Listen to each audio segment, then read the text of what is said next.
Hi guys, I'm Rajkumar. I'm freelancer.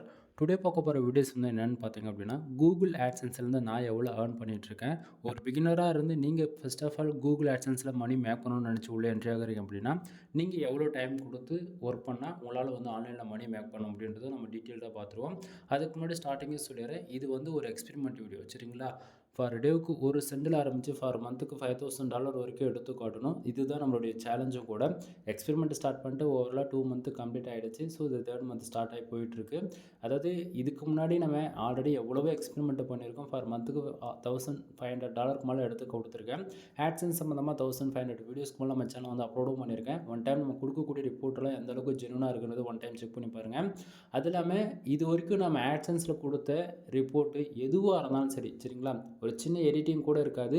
Night இப்போ time பார்த்தீங்கன்னா 11:50 ஓகேங்களா? நைட் அது பகல் கிடையாது, சரியா? ஸோ ஒவ்வொரு நாளும் நம்ம நைட்டில் எடுக்கக்கூடிய ரிப்போர்ட் வந்து நான் வீடியோ அப்படியே ஸ்க்ரீனில் கட் பண்ணுவேன், அப்படியே பப்ளிஷ் பண்ணிடுவேன். இதில் எந்த ஒரு எடிட்டிங்குமே எங்கேயுமே இருக்காது. ஸோ இதுவுமே நீங்கள் தெரிஞ்சுக்க வேண்டியது ரொம்ப இம்பார்ட்டன்ட். அது இல்லாமல் ரொம்பவே ஸ்பெஷல் வீடியோவும் கூட இது சொல்லலாம். ஏன்னா நேற்றுக்கு வந்து நம்ம வந்து ஏர்ன் பண்ணதுன்னு பார்த்துச்சுன்னா $1.43 நேற்றுக்கு, சரியா? பட் ஆனால் இன்றைக்கி பார்த்தீங்கன்னா $1.10. ஆக்சுவலி என் வீடியோ வந்து ரெகுலராக பார்க்குறவங்களுக்கு வந்து தெரியும். நம்ம ஃபார் எக்ஸ்பெரிமெண்ட் ஸ்டார்ட் பண்ணதுலேருந்து ஃபார் டேவுக்கு ஒரு சென்டிலேருந்து அப்படியே தான் வந்துட்டு இருந்தது. ஃபஸ்ட்டு மந்த் மொத்தமாக நம்ம ஏர்ன் பண்ணதுன்னா ஒரு $200 ஏர்ன் பண்ணியிருப்போம். அதுக்கப்புறம் 2வது மாதம் ஜனவரி மந்த்து ஏர்ன் பண்ணது வந்து ஒரு $7 $8 கிட்டத்தட்ட நம்ம வந்து ஏர்ன் பண்ணியிருப்போம், சரிங்களா? பட் ஆனால் இப்போ வந்து இன்றைக்கி டேட் வந்து பார்த்திங்கன்னா ஒரு 5 தான். அதாவது ஜனவரி பிப்ரவரி 5 வந்து பார்த்திங்க அப்படின்னா இன்றைக்கி டேட் இந்த கிராஃப் டீட்டெயில் பார்க்கும்போதே தெரியும். இது வந்து நாளைக்கு இது பார்க்கும்போது இந்த கிராஃப் வந்து உங்களுக்கு ஓரளவுக்கு ஐடியா கிடைக்கும், சரிங்களா? ஸோ இப்போ 15 மந்த் டேட் இன்றைக்கி 5ஆம் தேதியிலேருந்து வீடியோ நம்ம ஷூட் பண்ணிகிட்ருக்கோம். ஸோ இந்த ரிப்போர்ட்டு பார்க்கும்போது பார்த்தீங்கன்னா ஒவ்வொரு நாளும் இப்போ இன்றைக்கி ரேஞ்சுக்கு நம்ம வந்து $1 விதத்தில் ஏர்ன் பண்ணிகிட்ருக்கோம், ஓகேங்களா? ஸோ இந்த இடத்த நான் ஏன் திருப்பி நான் அதை சொல்லிகிட்ருக்கேன் அப்படின்னா, ஒரு நாளைக்கு 10 சென்ட் 20 சென்ட் வர இடத்த ஒரு நாளைக்கு $1 வர வைக்கிறதுக்கு நம்ம எந்த அளவுக்கு எஃபெக்ட் போடணும் அப்படின்னா, கண்டிப்பாக ரொம்ப எஃபெக்ட் போட்டு தான் ஆகணும். மினிமமாக 7லேருந்து 8 ஆர்டிக்கல் நான் வந்து பப்ளிஷ் பண்ணிகிட்ருக்கேன்.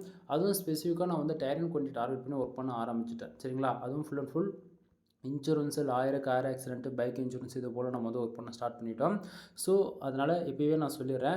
அது இல்லாமல் நம்ம ஆல்ரெடி இந்தியா பேஸ் பண்ணி போதுன்ற அளவு ஆர்டிக்கல் போட்டாச்சு. ஸோ நமக்கு வரக்கூடிய ஆடியன்ஸ் 90% மேலே இந்தியாவில் தான் வந்துருக்காங்க. கிட்டத்தட்ட 1320 பேர் இந்தியாவில் வந்து இன்றைக்கி வந்திருக்காங்க. 24 பேர் வந்து ஆடு கிளிக் பண்ணியிருக்காங்க. இந்த 24 பேர் ஆடு கிளிக் பண்ணதால் இந்தியாவில் வந்து கிட்டத்தட்ட 0.31 வந்து கிடச்சிருக்கு. தென் அதே போல் யூஎஸ்லேருந்து பார்த்திங்க அப்படின்னா கிட்டத்தட்ட 19 யூசர்ஸ் வந்து வந்திருக்காங்க. 5 பேர் ஆடு கிளிக் பண்ணதால் நமக்கு 0.74 வந்து கிடச்சிருக்கு, சரியா? இது ஏன் நான் இந்த இடத்தோட இந்த கண்ட்ரி சொல்கிறேன் அப்படின்னா, ஏன்னா நம்ம வந்து எந்த கண்ட்ரி டார்கெட் பண்ணி ஒர்க் பண்ணுறோன்னு நீங்கள் தெரிஞ்சுக்கணும் இல்லையா? அதனால தான். சரி, இப்போது நான் உங்களுக்கு வந்து பேஜ் வந்து ரீஃப்ரெஷ் பண்ணி காட்டுறேன், சரிங்களா? ஸோ ஏன்னா நான் கொடுக்கக்கூடிய ரிப்போர்ட் ஒரிஜினல் ஃபேக்கான்னு சொல்லிட்டு நீங்கள் கேட்பீங்க. ஸோ பேஜ் ரீஃப்ரெஷ் பண்ணியாச்சு. இப்போ இதை பார்க்கும்போது உங்களுக்கே தெரியும். தென் அதே போல் டுடேவில் இருக்கக்கூடிய எல்லா ரிப்போர்ட்டுமே நான் வந்து எஸ்டர்டேக்கு மாற்றி காட்டுறேன். பர்ஃபார்மன்ஸில் இருக்கக்கூடிய பேஜஸும் சரி, அதே போல் கண்டெஸ்ட்டில் இருக்கக்கூடிய ரிப்போர்ட்டுமே சரி. இப்போது நீங்கள் இன்றைக்கி பார்க்குறீங்க அப்படின்னா இதில் ஒன் டே பேக்கில் போய்ட்டு அந்த ஆட்சன்ஸ் ரிப்போர்ட் பார்க்கும்போது கம்பேர் பண்ணி பார்க்கும்போது உங்களுக்கு வந்து ஒரு கிளாரிஃபிகேஷன் கிடைக்கும், நம்ம எப்படி நம்ம ரிப்போர்ட் கொடுக்குறோம் அப்படின்றது, சரியா? ஸோ இப்போது நேற்றுக்கு $1.43 வந்ததுக்கான ரீசன் என்ன அப்படின்னா, 1380 பேர் என்னோடய வெப்சைட்டுக்கு வந்திருக்காங்க. அதில் 1380 பேரில் கிட்டத்தட்ட 27 பேர் நம்ம வெப்சைட்டில் வந்திருக்கக்கூடிய ஆடு வந்து கிளிக் பண்ணதால் கிட்டத்தட்ட $1.43 வந்து கிடச்சிருக்கு. பேஜ் அறிவியம் நேற்றுக்கு வந்து பார்த்திங்கன்னா $1.04 வந்து இருக்குது. அதாவது ஒரு யூஸர் வந்து தெரியாமல் ஆடு கிளிக் பண்ணாங்க அப்படின்னா $1.04 வந்து கிடைக்க வேண்டிய இடத்த நமக்கு 0.05 ஆவரேஜ் பண்ணி கிடச்சிருக்கு, சரியா? ஸோ நேற்றுக்கு வந்து எந்தெந்த கண்ட்ரியில் ஆடு கிளிக் நடந்திருக்கு அப்படின்னா, ஆஸ்திரேலியா, யுனைடெட்ஸ், இந்தியா, தென் யுனைடெட் அரபு எமிரேட்ஸ், கனடா, ஓகேங்களா? இந்தந்த கண்ட்ரியில் நமக்கு வந்து ஓவராலாக ஆடு கிளிக்ன்றது ஒன்று நடந்திருக்கு. இதில் வந்து பார்த்தாச்சுன்னா அதிகமாக ஒரே கிளிக்கு யூஎஸ்லேருந்து கிட்டத்தட்ட 0.34 நேற்றுக்கு வந்து கிடச்சிருக்கு. பட் ஆனால் இன்றைக்கி வந்து பார்த்திங்கன்னா அந்த அளவுக்கு நமக்கு வந்து கிடைக்கல. புரியுதுங்களா என்ன சொல்ல வரன்றது? ஸோ இது போல் தான் இருக்கும். நமக்கு வந்து ஒரே கண்ட்ரிலேருந்து அதிகமாக ரெவன்யூ வருமானம் அதுவுமே கிடையாது, சரியா? சரி, இப்போ நம்ம டுடே ரிப்போர்ட் பார்க்க ஆரம்பிச்சிடலாம். நான் கண்ட்ரியில் இருக்கக்கூடிய பெர்ஃபார்மன்ஸ் எல்லாமே பேஜ் வந்து நான் டுடேக்கு மாற்றிக்கிறேன், சரியா? கரெக்டாக இந்த பேஜ் நைட்டு நான் 12 மணிக்கு மேலே ரீஃப்ரெஷ் பண்ணுறோம் அப்படின்னா நல்லா பார்த்துக்குங்க. ஆட்வுட்டில் இந்த இடத்துல இருக்கக்கூடியதெல்லாம் ஹைட் ஆகி போயிடும். அது இல்லாமல் 12:05க்கு நம்ம அந்த பேஜ் ரிஃப்ரெஷ் பண்ணோம்னா அப்போவுமே டுடேவில் இருக்கக்கூடிய டாலர்ஸ்லாம் 0098 எஸ்டர்டேக்கு வந்துடும். எஸ்டர்டேவில் இருக்கக்கூடிய $1.43 வந்து லாஸ்ட் 7 டேஸ்க்கு போயிடும். புரியுதுங்களா? ஸோ திஸ் மந்தில் எந்த ஒரு மாற்றமும் இருக்காது. நம்ம இந்த மாதத்தில் 5 நாளில் வந்து ஏர்ன் பண்ணதுன்னு பார்த்தாச்சுன்னா $3.72 வந்து ஏர்ன் பண்ணியிருக்கோம், சரியா?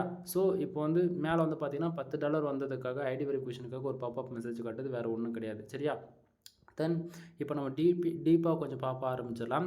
ஃபர்ஸ்ட் ஆஃப் ஆல் நமக்கு டுடேவில் இந்த செக்ஷனில் நமக்கு எவ்வளோ ரெவன்யூ வந்தாலுமே அது அப்படியே வந்து என்ன ஆகும் தெரியுமா? திஸ் மந்தில் இருக்கக்கூடிய இந்த செக்ஷன் வந்து 1 ஹவருக்கு ஒன்ஸ் வந்து நமக்கு எவ்வளோ ரெவன்யூ வந்தாலுமே ஆட் ஆகி காட்டும். அதாவது ப்ளஸ் பண்ணி காட்டும். புரியுதுங்களா?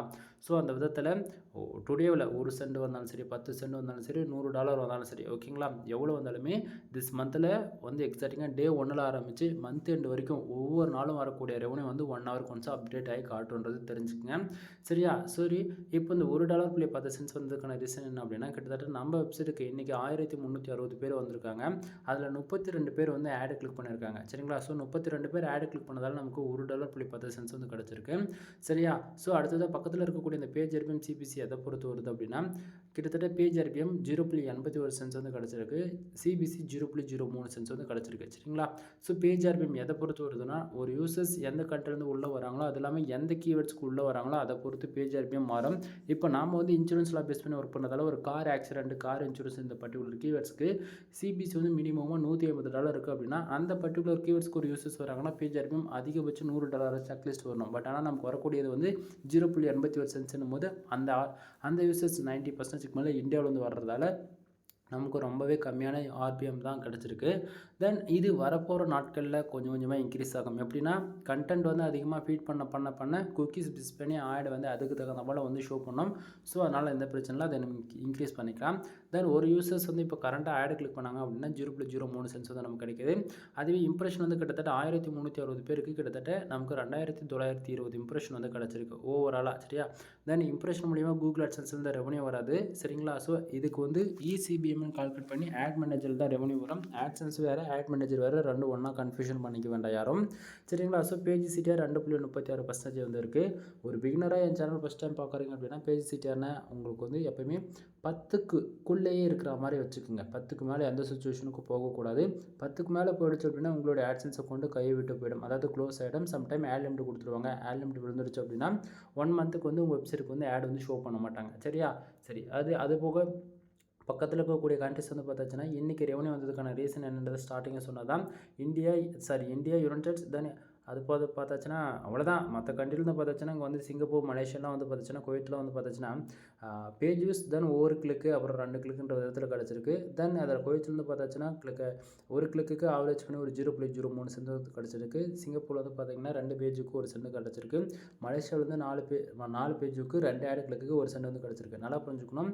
இப்போ கிளிக்ஸ் நடந்திருக்கிறதுக்கு ரெவன்யூ வந்திருக்கு. ஓகே, கிளிக்கே நடக்காமல் சிங்கப்பூரில் வந்து 2 பேஜுக்கு 1 சென்ட் வந்து இருக்கு இல்லையா? இது போலலாம் இருக்குது அப்படின்னும் போது மந்த் எண்டில் இன்வாலிட் கிளிக்குன்னு சொல்லிட்டு அமௌண்ட் வந்து மைனஸ் ஆகிடும். சரிங்களா? ஸோ உங்களுக்கு இது போல் இருக்குது அப்படின்னா தயவு செஞ்சு அது வந்து மந்த் அண்ட் ஃபுல்லாக ஆகிட்டு உங்களுக்கு பேங்க் அக்கௌண்ட்டுக்கு வந்து அமௌண்ட்டு ரிசீவ் ஆகிட்டுன்னு மட்டும் நினைக்காதீங்க.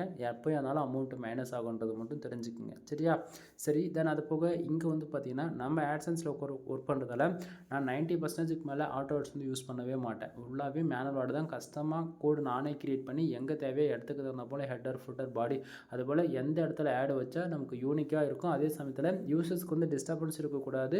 அதே சமயத்தில் ஆட் வந்து ஃபர்தராக ஷோ பண்ணுற போல் நம்ம வந்து செட்டப் பண்ணி வச்சுருக்கோம். சரிங்களா? ஸோ அதில் ஒரு ஆடு தான் இப்போது நீங்கள் பார்க்கக்கூடியது. ஏன்னா வந்து நம்ம மேனுவல் யூஸ் பண்ணுறோம் அப்படின்னா எந்தெந்த ஆடுக்கு இம்ப்ரெஷன் வருதோ அது எல்லாமே ஆட்சன்ஸில் வந்து டேட்டாவாக நமக்கு வந்து காட்ட ஆரம்பிச்சிடும். கான்செப்ட் புரியுதுங்களா?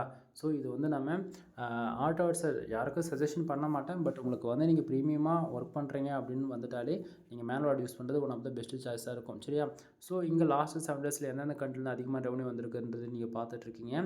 இதில் இந்தியா, யுனைடெட், ஆஸ்திரேலியா, கனடா, தென் யுனைடெட் கிங்டம், யுனைடெட் அரபு எமிரேட்ஸ் வந்து பார்த்தீங்கன்னா நமக்கு ஓவராலாக இந்தியாவில் வந்து அந்த $1.75 வந்து கிடச்சிருக்கு. அதிகமான ரெவன்யூ பார்த்தாச்சுன்னா இந்தியா தான். But one thing, India base பண்ணி ஒர்க் பண்ணிங்கன்னா நீங்கள் எதிர்பார்க்குற ரிசல்ட் என்றைக்குமே அச்சீவ் பண்ண முடியாது. எக்ஸாம்பிளுக்கு வந்து நான் மாதத்துக்கு வந்து ஒரு $100 எதிர்பார்க்குறேன், மாதத்துக்கு வந்து ஒரு $300 எதிர்பார்க்குறேன், மாதத்துக்கு $500 எதிர்பார்க்குறீங்க அப்படின்னாலுமே நீங்கள் இந்தியா பேஸ் பண்ணி ஒர்க் பண்ணாதீங்க. இந்தியா விட்டு ஜஸ்ட் ஃபார் ஒரு ஸ்டெப்பு வெளியே போயிட்டால் கூட உங்களுக்கு வந்து பேஜ் ஆர்பிஎம் அண்டு சிபிசி ரொம்ப நல்லாவே கிடைக்கும். அதே போல் இந்தியா பேஸ் பண்ணி ஒர்க் பண்ணுங்கள், வேண்டாம்லாம் சொல்ல மாட்டேன். இந்தியா பேஸ் பண்ணி ஒரு 5000 பேர் 10,000 பேர் உங்களால் உழைக்க முடியுது அப்படின்னா அந்த யூசர்ஸ் வர்றவங்க வந்துக்கிட்டே இருக்கட்டும். அதை தாண்டி கொஞ்சம் டயர் ஒன் கண்ட்ரியை டார்கெட் பண்ணி ஒர்க் பண்ணுறது one of the best result கொடுக்கும். சரியா? சரி, அது போக எனக்கு வரக்கூடிய ஆடியன்ஸுக்கு நல்லா பார்த்தா உங்களுக்கே தெளிவாக தெரியும். 90% எனக்கு வரக்கூடிய ஆடியன்ஸ் டெஸ்க்டாப் ஆடியன்ஸாக தான் இருக்காங்க. சரியா? ஸோ இந்த இடத்த நான் ஏன் இந்த இடத்த நான் தெளிவாக சொல்ல விரும்புகிறேன் அப்படின்னா, எனக்கு வரக்கூடியது எந்த ஒரு சோஷியல் மீடியா டிராஃபிக்குமே கிடையாது. Full and full organic traffic தான். இதில் எந்த மாற்றமும் கிடையாது. நீங்கள் யாராவது வந்து எங்கிட்ட வந்து இன்றைக்கி ரேஞ்சுக்கு வந்து இன்ஸ்டாகிராமில் ஒரு ஃபாலோவர்ஸ் இருக்காங்கப்பா, டெலகிராமில் இருக்காங்க, ஃபேஸ்புக்கில் இருக்காங்க, இந்த போல் சோஷியல் மீடியா டிராஃபிக் நம்பி அதாவது வச்சுக்கிட்டு நான் வந்து ஆட்சன்ஸில் எடுத்து ஒர்க் பண்ணலான்னு சொல்லி கேட்டிங்க அப்படின்னா அதெல்லாம் எதுவும் செட் ஆகாது. ஏன்னா நீங்கள் ஒவ்வொரு குவார்ட்டர்லி ஆனால் அண்டு 6 மந்த்துக்கு ஒன்ஸ் ஆனால் வந்து கூகுளில் வந்து கோர் அப்டேட் விடுவாங்க. இது போல் ஃபுல்லாகவே டேரக்ட் டிராஃபிக்காக நீங்கள் வந்து யூஸ் பண்ணிட்டுருக்கீங்க அப்படின்னும் போது உங்களுடைய ஆட்சன்ஸ் அக்கௌண்ட் க்ளோஸ் ஆகிடும். புரியுதுங்களா? 100% ஆர்கானிக் டிராஃபிக் வரதுக்கான வழி என்னவோ அதில் ஃபோக்கஸாக ஒர்க் பண்ணுறது லாங் டைமில் நீங்கள் எதிர்பார்க்கறதோட 1000 மடங்கு ரெவன்யூ உங்களுக்கு வந்து ஏர்ன் பண்ணி கொடுத்துரும். சரிங்களா? ஸோ ஸ்டார்டிங் வந்து 1 இயர் நீங்கள் யாராக இருந்தாலும் சரி, இப்போ யார் ரிப்போர்ட்டு நீங்கள் பார்த்துட்ருக்கீங்க அப்படின்னாலே 1 இயர் வந்து நீங்கள் ரிசல்ட் எக்காரத்தை கொண்டு எதிர்பார்க்கக்கூடாது. ஓகேவா? ஒரு சென்ட் கூட நீங்கள் எதிர்பார்க்காதீங்க. ஃபுல்லாக ஆர்டிக்கல் போடுறதுல ஃபோக்கஸ் பண்ணுங்கள். 3000 ஆர்டிக்கல் போட்டுரு. 3000 ஆர்டிக்கலில் 300 ஆர்டிக்கலாச்சும் ரேங்க் ஆகும். அந்த 300 ஆர்டிக்கல் நீங்கள் ஃபர்தராக பேக் லிங்க் எடுத்தாலே அந்த ஒரு நாளைக்கு மினிமம் 10,000 15,000 பேர் இன்டர்வியூ வராங்கன்னும் போது $1.5 $3 எதிர்பார்க்கலாம். ஃபார் மந்த்துக்கு அப்படின்னும் போது மினிமம் அட்லீஸ்ட் ஒரு $150 $300 வந்து எதிர்பார்க்கலாம். புரியுதா? அதை விட்டுட்டு நான் வந்து மாதம் மொத்தமாகவே 5 ஆர்டிக்கல் தான் போடுவேன், 10 ஆர்டிக்கல் தான் போடுவோம் அப்படின்னா ரிசல்ட் அதுக்கு தகுந்த மாதிரி லேட்டாக தான் கிடைக்கும். சரிங்களா? சரி, டைம் எக்ஸாக்டிங்காக 12 மணி ஆகிடுச்சு. இப்போ 12:01 நான் பேஜ் ரிஃப்ரெஷ் பண்ண போகிறேன். நல்லா பாருங்கள், இந்த ஆட் யூனிட்ஸில் இருக்கக்கூடியதெல்லாம் இப்போ காணாமல் போயிடும். ஓகேவா? ஏன்னா ரிப்போர்ட் வந்து அப்டேட் ஆக ஸ்டார்ட் ஆகிருக்கும். சரிங்களா? ஸோ நல்லா பாருங்கள். ஓ, மொத்தமாகவே போயிடுச்சு நான் சொன்ன போல். ஓகேங்களா? ஸோ நான் சொன்னதாக இதுதான் நண்பா. எப்போயுமே 12 மணி ஆகிட்டாலே நம்ம இந்த பேஜ் ரிஃப்ரெஷ் பண்ணோம்னா டுடேவில் இருக்கக்கூடிய எல்லா ரிப்போர்ட்டுமே அப்படியே எஸ்டேக்கு வந்து மூவ் ஆகிடும். சரிங்களா? ஸோ இது போல் யாருமே வந்து லைஃப் ரிப்போர்ட் வந்து கொடுக்க மாட்டாங்க. ஒவ்வொரு நாளும் டே டு டேட்டில் நைட்டு வந்து என்னுடைய ஹெல்த்லாம் வந்து எவ்வளோ வீக் ஆகிட்டுருக்குன்னு எனக்கு மட்டும்தான் தெரியும். ஸோ இதுக்காகவே நீங்கள் சேனலுக்கு வந்து சப்ஸ்கிரைப் பண்ணி சப்போர்ட் பண்ணோம். இப்போ நான் சொன்ன போல் டுடேவிலேருந்து எல்லா அமௌண்ட்டும் எஸ்டேக்கு போயிடுச்சு. எஸ்டேலேருந்து அமௌண்ட்டெல்லாம் லாஸ்ட் 7 டேஸ்க்கு வந்துடுச்சா? திஸ் மந்தில் மட்டும் பார்த்தீங்கன்னா அப்படியே இருக்கும். ஏன்னா அது அப்படி தான். சரிங்களா? திஸ் மந்த் அது எப்படி ப்ரோ லாஸ்ட் 7 டேஸ்லேயே $4.46 வந்திருக்கு. திஸ் மந்தில் மட்டும் $3.72 இருக்குன்னு சொல்லி கொஸ்டின் வரவங்களுக்கு இன்றைக்கி டேட் வந்து 5 தான் சொன்னேன். பட் இப்போ வந்து 6 ஆகிட்டு இருக்கும் டேட்டு. சரிங்களா? ஸோ அப்படின்னும் போது இங்கே வந்து 7 நாளைக்கான ரிப்போர்ட்டு காட்டும். ஓகேங்களா? எப்போயுமே மந்த்து ஸ்டார்ட் ஆகி 1 வீக்குக்கு வந்து லாஸ்ட்டு 7 டேஸ் ரிப்போர்ட் வந்து தப்பாக தான் காட்டும். ஏன்னா டே 1லே வந்து ரெவன்யூ அதிகமாக காட்டும். பட் ஆனால் அது போன மந்த்லேருந்து ஒரு 6 நாள் வந்து கணக்கு பண்ணி எடுத்துக்கும். எப்போயுமே லாஸ்ட்டு 7 டேஸ் ரிப்போர்ட் வந்து ஃபஸ்ட்டு மந்த்து ஸ்டார்ட் ஆன 1 வீக் வந்து கணக்கில் எடுத்துக்காதீங்க யாருமே. சரியா? சரி, இப்போது நம்ம பேஜ் ரிஃப்ரெஷ் பண்ணி காமிச்சது உங்களுக்கு எல்லா ரிப்போர்ட்டும் வந்து உங்களுக்கு மாறி இருக்கிறது ரொம்ப நல்லாவே நீங்கள் பார்ப்பீங்கன்னு நான் நினைக்கிறேன். சரியா? ஸோ இந்த இடத்த இப்போ வந்து நான் என்ன பண்ண போகிறேன், டுடேவில் இருந்தது எல்லாமே இப்போ நான் வந்து எஸ்டேக்கு மாற்றி காட்டுறேன் பாருங்கள். சரிங்களா? இப்போது இது பார்க்கும்போது உங்களுக்கு வந்து கண்டிப்பாக ஓரளவுக்கு ஐடியா இருக்கணும்னு நினைக்கிறேன். இப்போது எல்லாமே எஸ்டேக்கு வச்சதால உங்களுக்கான ரிப்போர்ட்ஸ் வந்து இப்போ நீங்கள் பார்த்துட்ருக்கீங்க. இப்போ நான் மறுபடியும் என்ன பண்ணுறேன், அதை அப்படியே டுடேக்கு மாற்றுறேன். சரியா? ஸோ நைட்டு 12 மணிக்கு மேலே இப்படி தான் ரிப்போர்ட்டெல்லாம் வந்து சுவிட்ச் ஆகும். சரியா? ஸோ இப்போ நான் கொடுக்கக்கூடிய ரிப்போர்ட்டெல்லாம் உங்களுக்கு வந்து ரொம்பவே பிடிச்சிருக்கு, யூஸ்ஃபுல்லாக இருக்குது. நீங்களும் பிளாகிங்குள்ளே வந்து ஸ்டார்ட் பண்ணணும்னு விருப்பம் இருந்தால் நீங்கள் 1 இயர் லேர்ன் பண்ணுறதுக்கு வந்து டைம் கொடுங்க. அதுக்கப்புறம் மணின்றது எதிர்பாருங்க. தென் ஷார்ட் அண்ட் ஸ்வீட்டாக நம்மக்கிட்ட என்னென்ன சர்வீஸ் இருக்குன்றதை நான் சொல்லி முடிச்சிட்டேன். வெப்சைட் சம்மந்தமாக A to Z எல்லா சர்வீஸ் அவைலபிள் இருக்குங்க. இதுதான் நான் சொல்ல வர்றது. ஓகேவா? ஸோ அதில் வந்து கண்டென்ட் ரைட்டிங் சர்வீஸ் வந்து அவைலபிள் இருக்குது. நீங்கள் கூகுள் ஆட்சன்ஸ் மானிட்டைசேஷனுக்காக ட்ரை பண்ணிட்டுருக்கீங்க அப்படின்னா கண்டென்ட் ரைட்டிங் சர்வீஸ் வந்து கொடுத்துட்ருக்கோம். ரெவன்யூ இன்க்ரீஸ் பண்ணோன்னா ICBC ஆர்டிகல் வந்து கொடுத்துட்ருக்கோம். இன்சூரன்ஸ்லாம் பேஸ் பண்ணி ஃபார் ஆர்டிகல் 200 மினிமம் வேர்ட்ஸ் வந்து 1500 2000 வேர்ட்ஸ் வரைக்கும் ப்ரொவைட் பண்ணுறோம். உங்களுக்கு யாருக்காச்சும் ஆர்டிகல் வேணுன்னா கீழே டிஸ்கிரிப்ஷன் கான்டாக்ட் நம்பர் கொடுத்துருக்கேன். அதுபோல் முக்கியமாக உங்களுக்கு வெப்சைட்டை பில்டு பண்ணுறோம் நீடு இருக்குது அல்லது வெப்சைட் உங்களை பற்றி ஏதாவது சந்தேகம் இருக்குது அப்படின்னாலுமே 24/7 எப்போ கால் பண்ணாலும் உங்களுக்கு நான் வந்து கால் அட்டன் பண்ணுவேன். சரிங்களா? ஸோ கால் பண்ணி கன்சல்ட் பண்ணிக்கோங்க. டவுட் என்ன இருக்குன்னா கூட கிளியர் பண்ணிக்கோங்க. தென் ஏதாவது பெய்டு சர்வீஸாக தேவை அப்படின்னாலுமே ஹையர் பண்ணிக்கலாம். தென் இது போக வந்து பார்த்தாச்சு அப்படின்னா வெப்சைட்டுக்கு வந்து பேக் லிங்க் பில்டு பண்ணி கொடுக்குறது, டொமைன் அத்தாரிட்டி ஏற்றி கொடுக்குறது, domain rating, on page SEO, off page SEO, technical SEO, themes போட்டு ப்ரீமியம் தீம்ஸ் போட்டு கஸ்டமைஸ் பண்ணி கொடுக்குறது. தென் ஒரு யூசர்ஸ்க்கு வந்து ஸ்க்ராட்ச்லேருந்து டில் எண்டு வரைக்கும் வெப்சைட்னா என்னென்னு எப்படி சொல்லி கொடுக்குறதுன்னு சொல்லிட்டு இது போல் ஏகப்பட்ட சர்வீஸ் நம்மக்கிட்ட அவைலபிள் இருக்குது. தென் வெப்சைட்டுமே வந்து பில்டு பண்ணி கொடுத்துட்ருக்கோம். $7,000 $15,000 $25,000 உங்களுக்கு எந்த பேக்கேஜ் கம்ஃபர்டபுளாக இருக்கோ அதை நீங்கள் எடுத்து பண்ணிக்கோங்க. ஃபர்தரான இன்ஃபர்மேஷன் வேணால் கால் பண்ணுங்கள். சரிங்களா? ஓகே. தென் வீடியோ முடிக்கிறதுக்கு முன்னாடி ஒன் டைம் பேஜ் வந்து உங்களுக்கு நான் ரிஃப்ரெஷ் பண்ணி காட்டுறேன். இதை பார்க்கும்போது ஒரு அளவுக்கு ஐடியா கிடைக்கும். தென் நிறைய பேர் வந்து என்னோடய வெப்சைட் நேம் வந்து கேட்குறீங்க. நண்பா நல்லா புரிஞ்சுக்குங்க. வெப்சைட் நேம் சொல்கிறது பிரச்சனை கிடையாது. $5,000 நம்ம என்றைக்கு அச்சீவ் பண்ணோம்னா அன்றைக்கி கண்டிப்பாக நான் சொல்லுவேன். எனிவே தேங்க்யூ ஃபார் வாட்சிங். Please subscribe.